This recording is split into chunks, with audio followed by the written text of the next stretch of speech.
Efficiency है, development है और कहीं ना कहीं इसी को देखकर आज जहां देश भर के लोग इसके समर्थन में हैं, वहीं Catholic bishop conference of India, church of Bharat, Kerala council of churches, Kerala Catholic bishops council और ऑल इंडिया सजदा नाशन काउंसिल, मुस्लिम राष्ट्रीय मंच जैसी अनेक संस्थाओं ने, चर्च से लेकर मुस्लिम की अन्य सभाओं ने इसका समर्थन किया है। उसके लिए भी मैं उनका बहुत बहुत आभार प्रकट करता हूं।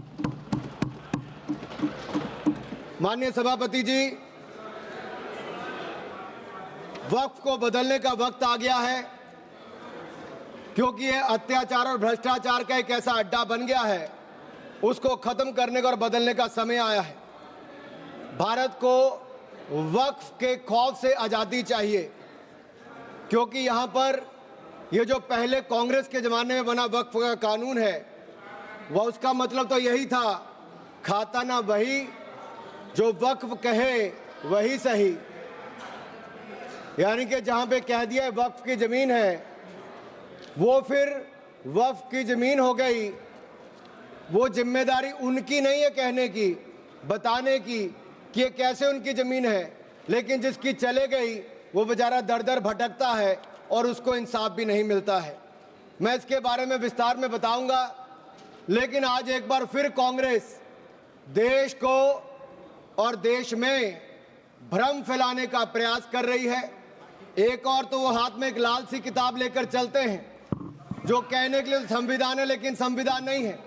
अगर संविधान की आप इस कॉपी को देखेंगे तो आपको एहसास होगा कि बाबा साहब अंबेडकर का सपना था कि एक देश में तो एक ही संविधान रहेगा।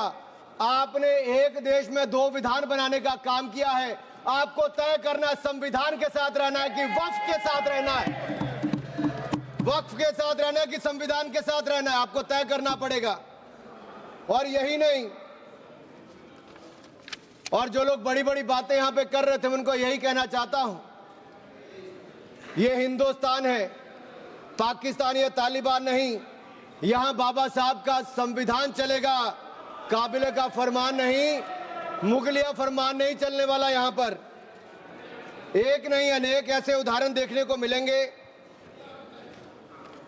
माननीय सभापति जी, आज हम केवल संविधान संशोधन पर चर्चा नहीं कर रहे, लेकिन एक ऐसे समानांतर सत्ता को चुनौती दे रहे हैं जो दशकों से अनियंत्रित रूप से अस्तित्व में है। वक्फ संशोधन बिल 2025 केवल कानून में बदलाव नहीं, बल्कि एक संदेश है। संदेश स्पष्ट है कि देश में एक ही कानून चलेगा, भारत का संविधान, और भारत के संविधान के ऊपर कुछ नहीं है। वक्फ बोर्ड का उद्देश्य मुस्लिम समुदाय के कल्याण के लिए संपत्तियों का प्रबंधन करना था, लेकिन कांग्रेस और उसके सहयोगी दलों ने इस भूमि को अपारदर्शी और एक गैर जिम्मेदाराना तरीके से राजनीतिक संरक्षण देते हुए एक ऐसा साम्राज्य बनाया जहां पर इन्होंने इसको अपना वोट बैंक का एटीएम बनाकर रख दिया है। 70 सालों से इन्होंने यही किया है। 1947 में भारत ने एक विभाजन देखा है, वो एक परिवार और एक पार्टी के कारण वो विभाजन हुआ है। आज जमीन जिहाद, लैंड जिहाद के नाम पर हम दूसरा विभाजन नहीं होने देंगे, नहीं होने देंगे। एक स्पष्ट संदेश तो यहां पर देना ही चाहते हैं कि मोदी जी के राज में भारत में एक कानून, एक संविधान और एक भारत रहेगा। और एक स्पष्ट संदेश भी है, एक है तो सेफ है। और यही नहीं, हम क्या कह रहे हैं, हम कह रहे हैं कि इस बिल के माध्यम से पारदर्शिता लाएंगे। पारदर्शिता लाएंगे तो जवाबदेही भी तय करेंगे। लेकिन ये लोग जिनके लिए वोट बैंक का एटीएम है, जिनके अपने नेता भ्रष्टाचार के कई मामलों में फंसे हुए हैं, जिनके राज्यों में हजारों करोड़ रुपए के घोटाले हुए, जिनका उल्लेख मैं आगे करने वाला हूं, उस पर भी मैं आपके सामने प्रकाश डालूंगा एक के बाद दूसरी। लेकिन सवाल ये खड़ा होता है कि 70 साल से ये प्रक्रिया जो चल रही है, चाहे 1964 की बात हो, 69 की बात हो, उसके बाद एक के बाद दूसरे संशोधन आए, 95 से लेकर 2013 तक इन्होंने इस कानून को इतना ऐसा बना दिया कि इसको चुनौती देने तक का भी हक कहीं नजर नहीं आता था। ना कोई ऑडिट, ना कोई निरीक्षण, बस भूमि अधिग्रहण की बात, शहर दर शहर, गली दर गली इस पर एक तरह से कब्जे के बाद दूसरा कब्जा करने का काम किया गया। ये धर्मनिरपेक्षता नहीं थी, ये एक नरम विभाजन की ओर ले जाने का काम था, एक नरम विभाजन की ओर ले जाने का काम था। लेकिन हमने अब इस कानून में बदलाव किया है ताकि मुस्लिम समुदाय के सभी गरीब से गरीब व्यक्ति का भी इसमें भला हो सके। मुझसे पहले एक मुस्लिम समुदाय के एक सदस्य जो कांग्रेस पार्टी से आते हैं वो अपना भाषण कर रहे थे। मैं उनको ही कहना चाहता हूं, अशरफ अजलफ और अर्जल, क्या इनमें भी कोई अंतर है? और राहुल गांधी जी से पूछना चाहता हूं, और अखिलेश जी यहां पर पहले ज्ञान बांट रहे थे थोड़ा सा, क्या मुस्लिम समुदाय में भी जातियां हैं? क्या भेदभाव है? क्या छुआछूत है? लाल टोपी वालों का मैं बताऊंगा भी 2017 में जब आपकी सरकार आने से पहले घोटाले कितने थे, एक नहीं अनेक, लेकिन इनके काले कारनामे आज खत्म हो जाएंगे सर। ये विधायक कांग्रेस की तुष्टिकरण की राजनीति का अंतिम संस्कार करने वाला है, मैं विश्वास दिलाना चाहता हूं। This will be the last nail in the coffin of Congress politics of appeasement. अगर आप देखिए, इन्होंने इससे पहले भी पंडित जवाहरलाल नेहरू जी ने पहले तो देश के विभाजन करने में अपना काम किया, उसके बाद धारा 370-35 से देकर ऐसे जख्म दिए कि हजारों लोगों की मृत्यु हो गई। लेकिन ये नरेंद्र मोदी जी की सरकार थी जिसने धारा 370-35 को सदा के लिए खत्म करने का काम किया है। यह हमारी प्रतिबद्धता थी मुस्लिम समुदाय की बहनों की ओर। जो ट्रिपल तलाक से निजात दिलाने का किसी ने काम किया तो नरेंद्र मोदी की सरकार ने किया है। आपने तो वायदा किया था कि जो पाकिस्तान, बांग्लादेश और अफगानिस्तान में रह गए हैं उनको वहीं पर पूरा न्याय मिलेगा, लेकिन नहीं मिला। लेकिन उनको भारत में भी आकर अगर उनको नागरिकता देने की बात थी तो आपकी सरकार में 60 सालों में नहीं हुआ। सीएए कानून किसने बनाया? तो वो भी नरेंद्र मोदी की सरकार ने बनाकर वो काम किया है। मैं एक बात और इसमें कहना चाहता हूं, अगर इसमें एक के बाद दूसरा देखा जाए,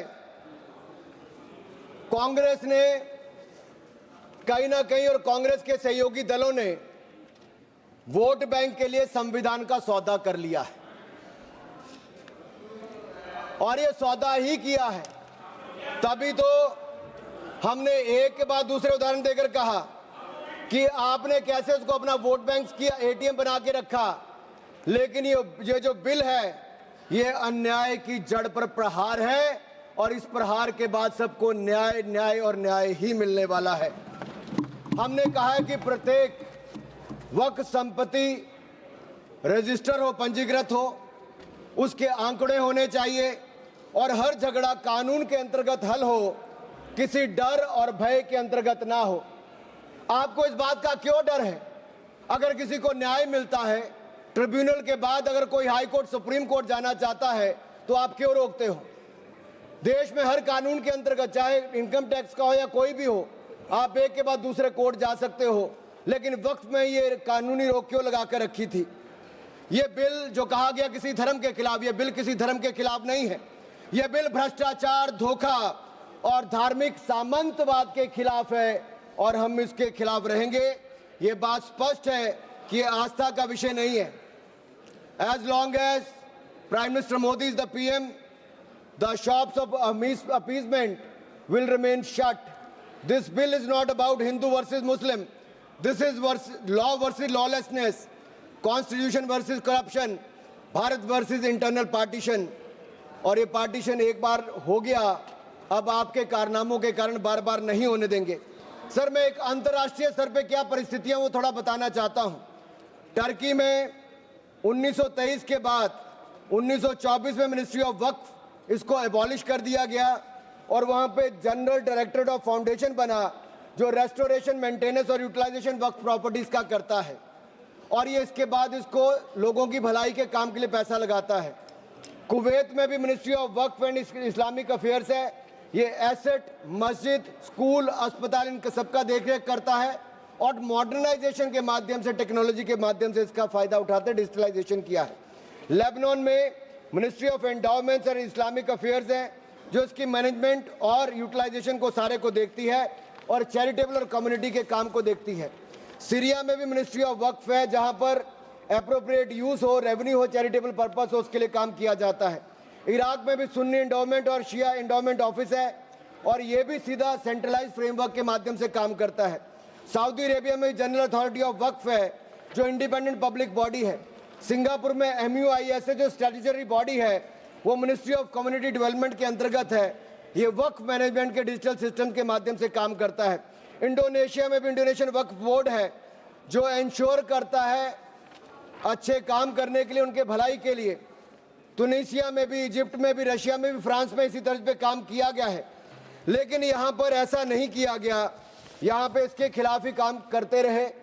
चंद लोगों के हाथ में, राहुल गांधी जी कहते हैं कि चंद लोगों के हाथ में देश की संपत्ति है। राहुल गांधी जी सदन में नहीं, लेकिन मैं उनको बताना चाहता हूं मात्र 200 लोगों के हाथ में अपने वक्फ बोर्ड दे रखे हैं और देश की लाखों करोड़ रुपए की संपत्ति उनको दे रखी है। क्या उनसे छुटकारा दिलाना चाहिए कि नहीं दिलाना चाहिए? क्या आम मुस्लिम को उसका लाभ मिलना चाहिए कि नहीं मिलना चाहिए? क्या मुस्लिम महिलाओं को, बच्चों को लाभ मिलना चाहिए कि नहीं मिलना चाहिए? क्या विधवाओं को लाभ मिलना चाहिए कि नहीं मिलना चाहिए? आप महिला विरोधी क्यों हैं? मुस्लिम विरोधी क्यों हैं? आप बदलाव विरोधी क्यों हैं? ये सवालों का जवाब आपको देना ही पड़ेगा। सर, एक कहावत है जो यहां पर बाहर कहा जाता है कि पता है यहां से बहुत दूर, पता है यहां से बहुत दूर और गलत और सही के पार एक मैदान है।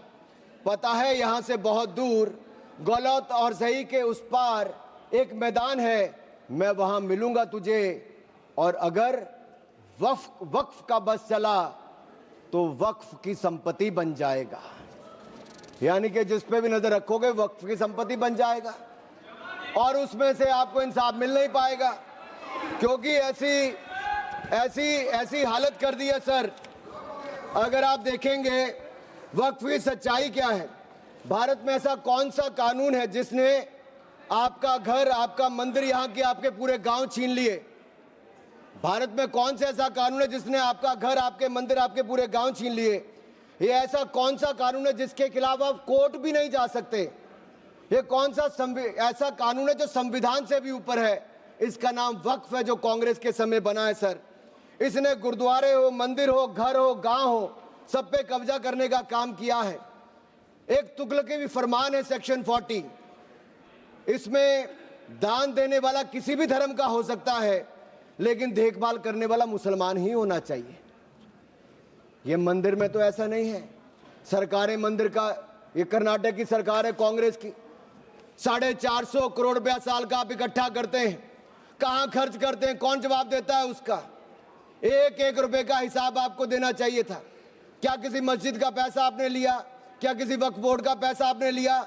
लेकिन कर्नाटक में जो घोटाले हुए सर, उसमें इनके राष्ट्रीय अध्यक्ष मल्लिकार्जुन खड़गे जी का नाम भी आता है, जहां पर क्या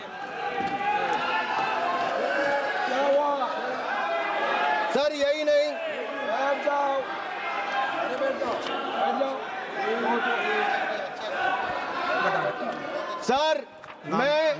सर मैं इसको माननीय नहीं सर, मैं सबूत के रूप में सर मैं लाया हूं सब कुछ। मैं बोल दिया सर, ऐसा गिवन द डिसीजन निर्णय दे दिया बस। प्लीज सर, नाम नहीं लेता सर, मैं नाम वापस ले लेता हूं सर। बड़ी मुश्किल से परिवार के बाहर सर, इसमें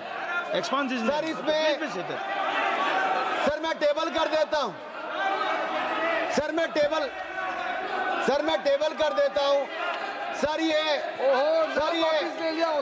मैं टेबल कर देता हूं सर।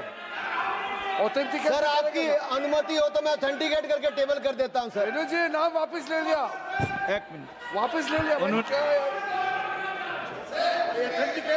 ठीक है, एक मिनट आप सब बैठिए, आप सभी लोग बैठिए, आप सब लोग बैठिए।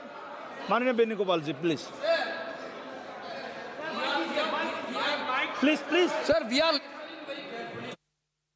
रूल कौन सा रूल में बोल रहा है?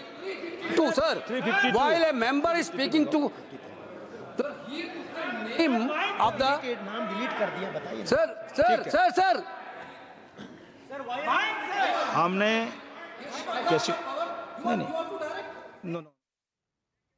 लोकसभा से आप सीधा प्रसारण देख रहे थे। पूर्व केंद्रीय मंत्री और भारतीय जनता पार्टी के नेता अनुराग सिंह ठाकुर अपना वक्तव्य दे रहे थे और उन्होंने वो तमाम बातें रखी जो वक्फ संशोधन बिल के पक्ष की बातें हैं और आज जो 5 की पंचायत है वो भी इसी मुद्दे पर है कि 5 की पंचायत में पक्ष और विपक्ष क्या है, जिस पर के संसद में, लोकसभा में इस समय चर्चा जारी है। और बात सिर्फ संसद की नहीं है, ये सड़क तक चर्चा जारी है। अभी एक छोटा सा ब्रेक के बाद लौटेंगे, तब इसी मुद्दे पर पंचायत। जब विश्व चाय की बात बोलती है तो आसाम की बात आती है और हम गौरव फील करते हैं। सच में लाजवाब हमारी चाय, आसाम की चाय। 200 glorious years of Assam tea. The saga will continue for many more centuries to come.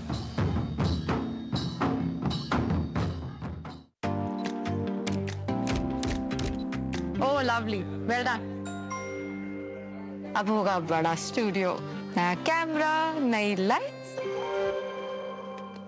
लगे हाथ नई कार भी ले लो उसी लोन से। नो, लोन लिए गए काम में ही लगाओ, समय से EMI चुकाओ, क्रेडिट स्कोर बढ़ाओ और अगला लोन आसानी से पाओ। कार नहीं तो मेरी फोटो तो ले लो। आप कौन? RBI कहता है वित्तीय समझदारी समृद्ध नारी। सीधे लिए चलते हैं एक बार फिर से लोकसभा। अनुराग सिंह ठाकुर अपना वक्तव्य दे रहे हैं।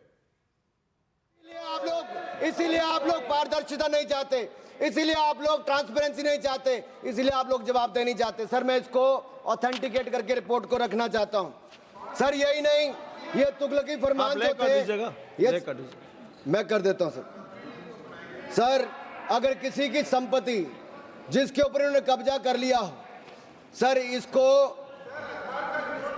साबित करने से उनको वक्फ साबित नहीं करना। सर ये जिसकी प्रॉपर्टी है बेचारा, उसको धक्के खाने पड़ते एक से जगह दूसरी जगह के लिए। सर ये आम व्यक्ति के लिए एक अभिशाप है। अगर सरकारी जमीन छीनी जा सकती है, गांव के गांव छीने जा सकते हैं, तो आप कल्पना कीजिए आम इंसान की प्रॉपर्टी को कैसे किया जाएगा। सर नो ऑब्जेक्शन सर्टिफिकेट लेके जाना पड़ता है। सर वक्फ का साम्राज्य इतना बड़ा हो गया कि 9 लाख एकड़ जमीन जो लाखों करोड़ की है। सच्चर कमेटी कब बनी? आपकी सरकार के समय बनी। 2006 में उसकी रिपोर्ट आई। आप क्यों हाथ पे हाथ धर के बैठे रहे? क्यों बैठे रहे? उन्होंने कहा था कि साल का 12,000 करोड़ रुपए की आमदन हो सकती है। पिछले 20 सालों में 2.5 लाख करोड़ रुपए की आमदन हो गई होती। आमदन होती तो मुस्लिम महिलाओं का, बच्चों का और मुस्लिम समुदाय का भला हुआ होता। लेकिन कांग्रेस पार्टी ने भला कभी चाह ही नहीं मुस्लिम समुदाय का, केवल वोट की राजनीति करके रखा। सर ये कितनी है? मॉरिशस जैसे 2 देश, उसके बराबर वक्फ बोर्ड की जमीन है। सिंगापुर जैसे 5 मिनट और मैं खत्म कर रहा हूं। सर मालदीव जैसे 12 देश, उसके बराबर वक्फ बोर्ड की जमीन है। सर लालू प्रसाद यादव जी जो सदन के सदस्य नहीं लेकिन आपकी सरकार में मंत्री थे, तब उन्होंने कहा था पटना की डाक बंगले की जमीन भी वक्फ बोर्ड खा गया, सरकारी गैर सरकारी जमीनें वक्फ बोर्ड खा गया। ये किसी और ने नहीं, लालू प्रसाद यादव जी ने कहा था। आप उस पर क्या कहना चाहते हो? ऑन रिकॉर्ड के पे कहा है। गरीब मुसलमान भी सर इस कानून का शिकार रहे। सर राजस्थान में रामगंज में वक्फ बोर्ड द्वारा मुसलमानों की जमीनें खाली करा दी, मुस्लिम महिला मर गई। उत्तर प्रदेश में लाल टोपी वालों की सरकार में, सर ये लाल टोपी के काले कारनामे उत्तर प्रदेश में देखे हैं। इनके उस समय के मंत्री ने सैकड़ों एकड़ जमीन खा गए वहां पे बैठ के आप लोग। सर यही नहीं, काले कारनामे इनके और भी हैं सर।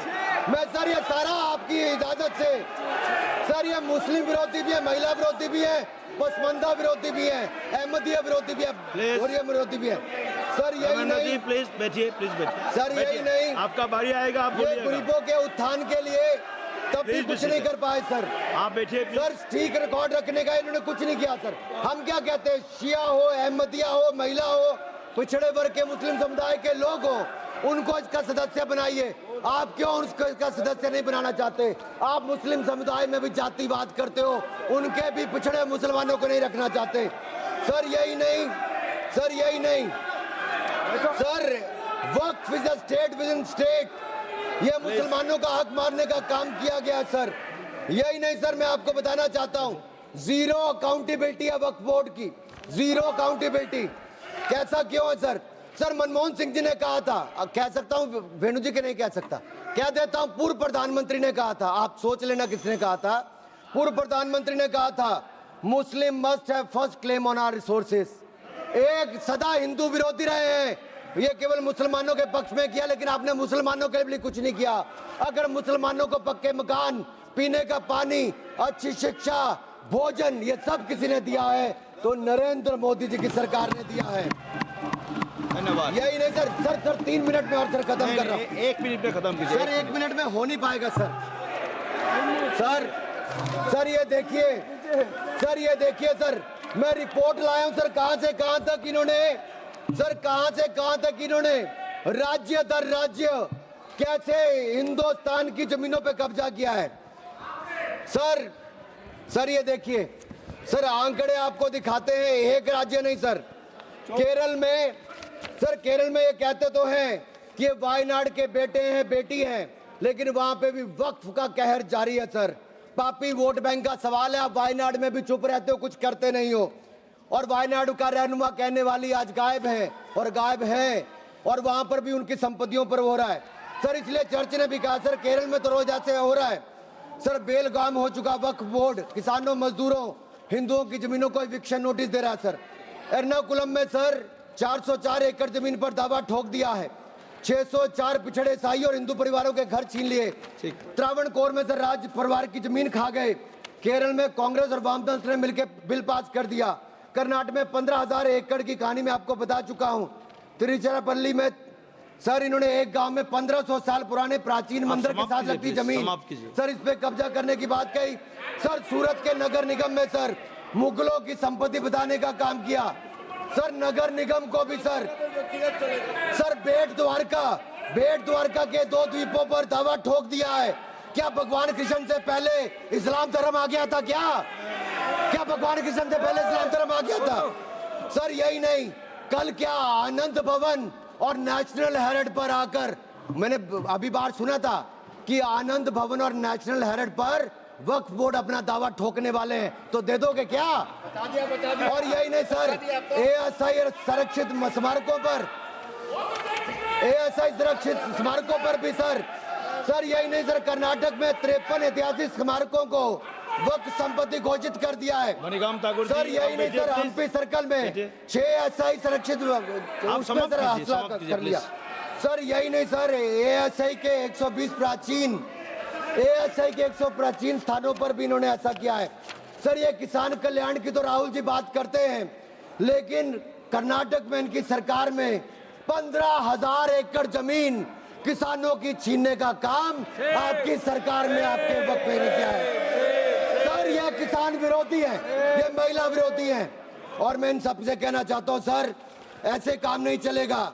ये कहते कि पुराने कानून के तहत न्याय मिल जाएगा सर, न्याय नहीं मिलता सर 1 मिनट सर। आप देखिए वक्फ की आय जो 12,000 करोड़ रुपया साल होनी चाहिए थी, आज 1 करोड़ 30 लाख रुपया रह गई है। कौन खा रहा है पैसा वक्फ बोर्ड का? कांग्रेस के नेताओं के नाम आते हैं सर। यही नहीं, पश्चिम बंगाल में 1100 करोड़ रुपए का, तमिलनाडु में 2000 करोड़ रुपए का, महाराष्ट्र में हजारों करोड़ रुपए के घोटाले हुए। इन सब की सरकारों में कहे गए, मैं सारे सबूत लाया हूं, सारी रिपोर्ट्स लाया हूं। आपका अनुरोध करता हूं सर कि सारे के सारे ऑथेंटिकेट करके मुझे रखने का मौका दिया जाए। ये विपक्षी दल क्योंकि ये भ्रष्टाचार में जुड़े हुए हैं, हम वक्फ बोर्ड के भ्रष्टाचार को खत्म करना चाहते हैं। धन्यवाद सर। बस ये आखिरी लाइन है सर, ये नेशनल हेरिटेज में छपा है कि महाराष्ट्र में हजारों करोड़ रुपए का घोटाला, महाराष्ट्र में छपा नेशनल हेरिटेज में, और नेशनल हेरिटेज के घोटाले के रूप में कांग्रेस के एक नेता बेल पर है जो अपनी सेवाएं यहां पर दे रहे हैं। उसी नेशनल हेरिटेज में लिखा गया है ये कांग्रेस पंचतंत्र का वो बंदर है जहां रोटी के बंटवारे के नाम पर ये सारी रोटियां खा जाते हैं सर। सर ये मंदिरों की जमीन संपत्ति के नाम, ये विशेष कानून इसके लिए क्यों नहीं है सर? ये वक्फ के लिए क्यों है सर? इनका विचार साफ नजर आता है सर। ये मंदिरों का सोना पिघलाकर ये तब तो ले जाते हैं, लेकिन भ्रष्टाचार के नाम पर जमीन पर कब्जा करने के लिए वक्फ बोर्ड बना देते हैं सर। हमारी सरकार वक्फ को पारदर्शी और जवाबदेह करना चाहती है। हमारे पास काफी वक्ताओं का लिस्ट है, सबको बोलने का मौका देना है। लास्ट 30 सेकंड में लास्ट 30 सेकंड सर। सर आपने कहा था कि कोई बीच में टोका टोकी नहीं करेगा, लेकिन इन्होंने तो एक ऐसा जमींदार खड़ा कर दिया है जो एक नहीं अनेक ऐसी हजारों करोड़ रुपए की संपत्तियां खा गए और कर्नाटक के कुछ नेताओं के, कांग्रेस के नेताओं के नाम है सर, ले सकता हूं जिनका रिपोर्ट में नाम आया सर, विधानसभा में रिपोर्ट आई है सर, सिटिंग विधायक है, पूर्व विधायक, पूर्व मंत्री, राज्यसभा के प्रतिपक्ष के नेता हैं, ये वक्फ की प्रॉपर्टियों पे कब्जा करने वाले, पैसा खाने वाले हैं। और यहां तक कि एक 5 स्टार होटल का भी सुलह कराने के लिए इन्होंने कही। सर मैं इतना ही कहना चाहता हूं, ये बिल मुस्लिमों के जीवन में एक बड़ा बदलाव लाएगा, हर वर्ष हजारों करोड़ कमाने का प्रावधान करके दिखाएगा, अच्छी शिक्षा, अच्छी सुविधाएं, अच्छे मकान, अच्छा इलाज और अच्छा भविष्य देने का काम ये नरेंद्र मोदी की सरकार में वक्फ बोर्ड का संशोधन बिल उम्मीद के माध्यम से एक नई उम्मीद बांध कर दिखाएगा, नई उम्मीद बांध कर दिखाएगा। बहुत बहुत धन्यवाद। माननीय सदस्य।